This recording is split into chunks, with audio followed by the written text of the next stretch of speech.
Welcome to the deep dive. We're diving into special needs housing today. Interesting stuff. It is. It is. We've got like this whole YouTube channel someone sent. Yeah. They're all about passive income through it. Yeah. Got to be careful with that phrasing, though. Passive anything in real estate, Yeah, right? totally. Not hands off, but Yeah. there's potential there, you know? Yeah. And this channel gets into the weeds, legally, tax-wise. Which is essential. Can't go in blind.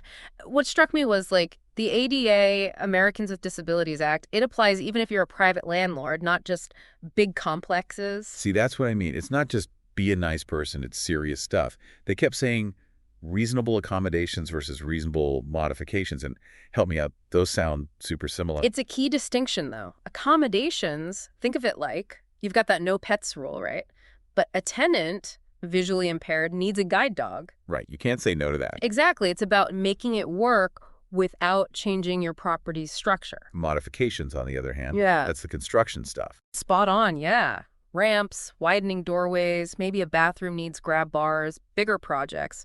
And this Robert Flowers guy, they quote him a lot. He says, usually those costs, they're on the tenant. Which makes sense. Landlords can't be expected to, like, renovate for every single person. Yeah. Right? But there's got to be some upside financially to encourage this kind of housing, right? Absolutely, yeah. The tax benefits are pretty compelling. For instance, did you know there is a tax credit up to $5,000 just for making your property wheelchair accessible? Whoa, that's huge. It is. Helps offset those renovation costs. Plus, you have the low-income housing tax credit, which could be a game changer, especially for landlords looking to, cater to that demographic. So it's like good karma, A&D, good for business, potentially. Yeah. This YouTube thing, it's just a starting point, though, right? What's the big takeaway for our listener? They're interested, but where do they go beyond this intro? Beyond the basics is key if they're serious. Remember those modifications we talked about, like the ramps and grab bars? There's actually a super helpful resource for that.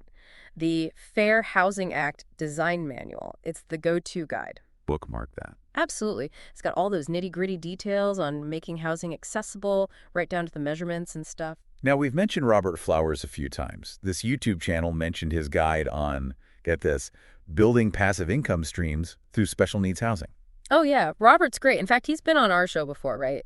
Listeners loved him. They did. Very popular episode, very informative. So anyone wanting to go deeper, Robert Flowers, he's the guy. Definitely a wealth of knowledge. You can reach him. His team at Flowers & Associates Creative Learning, their number is 901-621-3544. Definitely worth reaching out if this is something you're serious about. We always say knowledge is power, and in this case, could be profitable and make a real difference.